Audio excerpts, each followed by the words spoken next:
സംസ്ഥാനത്തെ നദികളിൽ കേന്ദ്ര ജല കമ്മീഷൻ പ്രളയ മുന്നറിയിപ്പ് നൽകി. കരമന, മണിമല, അച്ചൻകോവിൽ നദികളിലാണ് അലേർട്ട് പ്രഖ്യാപിച്ചത്. അലക്സ് റാം മുഹമ്മദ് വിവരങ്ങളുമായി. അലക്സ്, എന്താണ് മുന്നറിയിപ്പ്? അനുജ, ഈ നദികളിലെ ജലനിരപ്പ് അപകടകരമായി ഉയരുന്ന സാഹചര്യത്തിലാണ് വിവിധ നദികളിൽ കേന്ദ്ര ജല കമ്മീഷൻ പ്രളയ മുന്നറിയിപ്പ് നൽകിയിട്ടുള്ളത്. അതിൽ മഞ്ഞ അലേർട്ടാണ്. ആദ്യഘട്ട അലേർട്ടാണ് ഈ മഞ്ഞ അലേർട്ട് പുറപ്പെടുവിച്ചിട്ടുള്ളത്. തിരുവനന്തപുരം ജില്ലയിൽ കരമന നദിയിലെ വെള്ളൈക്കടവ് സ്റ്റേഷനിൽ യെല്ലോ അലേർട്ട് പ്രഖ്യാപിച്ചിട്ടുണ്ട്.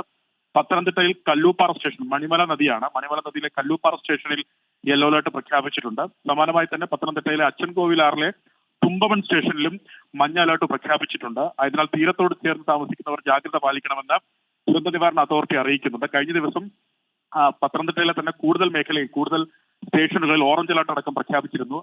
അത് ആ നദികളിലെ ജലം ഇപ്പോൾ ഇറങ്ങി പോവുകയാണെന്നുള്ളതാണ് ആശ്വാസകരമായ കാര്യം. എന്താണെങ്കിലും മഴ കൂടുതൽ ലഭിക്കുകയാണെങ്കിൽ, വൃഷ്ടിപ്രദേശത്ത് കൂടുതൽ മഴ ലഭിക്കുകയാണെങ്കിൽ വീണ്ടും നദികളിലേക്കുള്ള ജലനിരപ്പ് വർദ്ധിക്കാൻ സാധ്യതയുണ്ട്. അതിനാൽ തീരത്തോട് ചേർന്ന് താമസിക്കുന്നവർ ജാഗ്രത പാലിക്കണം. സംസ്ഥാനത്തെ നദികളിൽ കേന്ദ്ര ജല കമ്മീഷന്റെ പ്രളയ മുന്നറിയിപ്പ്.